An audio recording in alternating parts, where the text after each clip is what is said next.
caixinha de som. Tá, mas o papai tá fazendo o que agora? Colando. Mostra aqui dentro, bem pertinho. Aqui, tira a mãozinha da frente. Ó. Mostra aqui dentro, lá dentro. Lá, papai, lá dentro. O papai tá metendo cola. Vem aqui na sua praça só pra mostrar. Rapidão. Nossa, cara.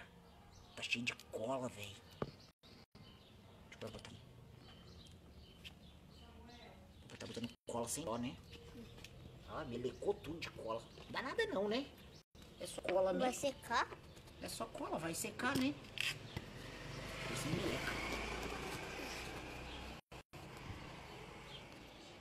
Acho que o papai já botou muita cola, não? O que você acha? Já.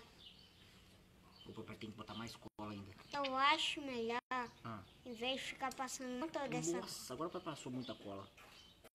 Em vez de ficar passando um montão dessa cola, passa logo a cola Olha quente. aí, que você tá filmando aí, ó. Não esquece da filmagem, não. Cinegrafista do papai. Ai, que é isso? É uma caixinha de som. O papai meteu cola com força aí, ó. Olha lá. E o senhor vai gravar isso. Mostra lá dentro, lá, o Paulo. Se mostra, o sol atrapalha, não dá pra Não ver atrapalha nada. não, é porque atrapalha aqui você vendo, mas na live tá bom. Mostra lá dentro, cheio de cola lá. Coloca o celular bem pertinho, papai. Aí deve filmar, meu filho.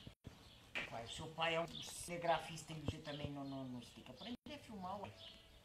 Mas eu não quero ser um filmador. Você não quer ser um filmador, não? Não. Cinegrafista, não? Vai, fica próximo mais de longe agora.